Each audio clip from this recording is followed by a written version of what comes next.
November 30వ తారీఖున సింహరాశి వారు ఒక అద్భుతమైనటువంటి విజయానికి నాంది అంటే పునాది కలుగుతుంది అని చెప్పుకోవచ్చు. అంటే మీ యొక్క విజయానికి ఈ రోజు నుండి శ్రీ లక్ష్మీ నరసింహస్వామి జ్యోతిష్యాలయం మీకు ఎటువంటి సమస్యలు ఉన్నా సరే ఖచ్చితంగా వాటన్నింటికీ కూడా పరిష్కారం లభిస్తుంది.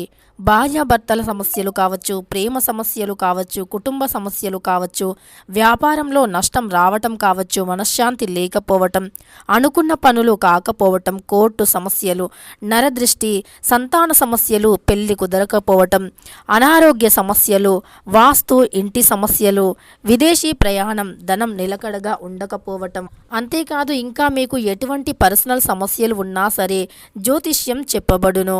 ఇక మీకు ఎటువంటి సమస్యలు అయినా ఒక్కసారి జ్యోతిష్యం చెప్పించుకోండి, మీ జీవితాన్ని మార్చుకోండి, ఖచ్చితంగా సమస్యలన్నీ తొలగిపోతాయి.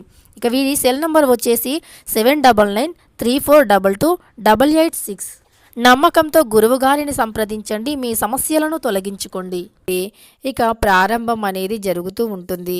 సింహరాశి వారి జీవితంలో అతి శక్తివంతమైనటువంటి గొప్ప రోజు అనేది రాబోతుంది. కనుక ఈ యొక్క సింహరాశి వారు ఎవరైతే ఉన్నారో తప్పకుండా ఈ యొక్క చిన్న పరిహారాన్ని చేస్తే తప్పకుండా మీ దరిద్రాలన్నీ కూడా తొలగిపోతాయి. సింహరాశి వారి జీవితంలో అదృష్టం కలిసి వస్తుంది. ఇక సింహరాశి వారికి నవంబర్ 30వ తారీఖు శనివారం రోజున ఖచ్చితంగా ఇదే జరుగుతుంది. అంతకంటే ముందు సింహరాశి వారి యొక్క వ్యక్తిత్వం ఎలా ఉంటుందో తెలుసుకుందాం. ఈ రాశిలో జన్మించినటువంటి వారికి గంభీరత్వం అనేది అధికంగా ఉంటుంది. గంభీరమైనటువంటి మనస్సుని కలిగి ఉంటారు ఈ రాశివారు.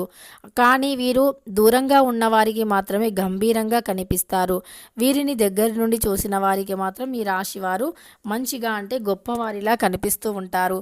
ముఖ్యంగా ఈ రాశిలో జన్మించినటువంటి వ్యక్తులు మంచివారు. అందరికీ కూడా ఎక్కువగా దాన ధర్మాలు చేసేటటువంటి మనస్తత్వం కలిగిన వారు. అందరినీ కూడా వీరి యొక్క మాట తీరుతో ఆకట్టుకుంటారు. మంచి వాక్కుని కలిగి ఉంటారు.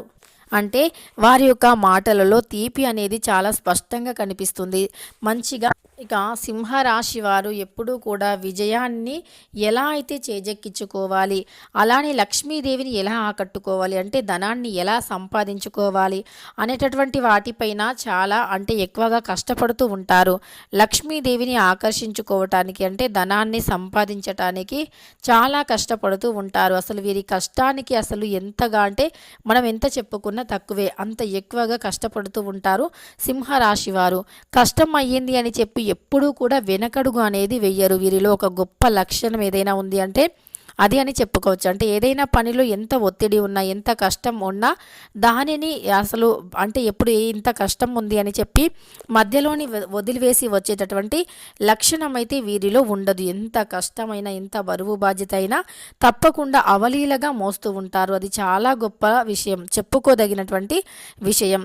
ఇక వీరిలో ఉండేటటువంటి మైనస్ ఏదైనా ఉంది అంటే గనక కొన్నిసార్లు అధికమైనటువంటి కోపాన్ని అందరిపైన చూపిస్తూ ఉంటారు. అంటే వారు ఎలాంటి ద్రోహులు కాకపోయినా, అంటే వీరికి ఎలాంటి అన్యాయం చేయకపోయినా, వీరిని ఎవరు ఏమీ అనకపోయినా కొన్నిసార్లు అంటే వీరు కోపాన్ని అధికంగా అందరిపైన చూపిస్తూ ఉంటారు.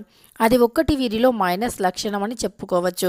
దానివల్ల వీరు సమాజంలో కూడా చెడుగా అయ్యే అంటే బ్యాడ్ నేమ్ వచ్చేటటువంటి అవకాశం కూడా ఉంటుంది. కనుక దానిని కొద్దిగా ఈ యొక్క సింహరాశి వారు తగ్గించుకుంటే గనక ఇక తిరుగులేనటువంటి రాజయోగం అనేది పడుతుంది. ఈ రాశిలో జన్మించినటువంటి స్త్రీలకి అధిక కోపం కూడా ఉంటుంది కొన్నిసార్లు. ఇక పురుషుల విషయానికి వస్తే గనక వారికి కూడా కొంత ఎక్కువగానే కోపం అనేది ఉంటుంది. అంటే మంచిగా ఉన్నంతసేపు చాలా మంచిగానే ఉంటారు. వీరిలో ఏదైనా అంటే కోపం వచ్చింది అంటే మాత్రం ఇక ఎవ్వరికీ వినరు. వీరు మాట్లాడే మాట అంటే రైటో రాంగో కూడా తెలుసుకోరు, ఆలోచించరు. ఇక వీరు నోటికి వచ్చింది మాట్లాడేస్తూ ఉంటారు, గంభీరంగా మాట్లాడేస్తారు.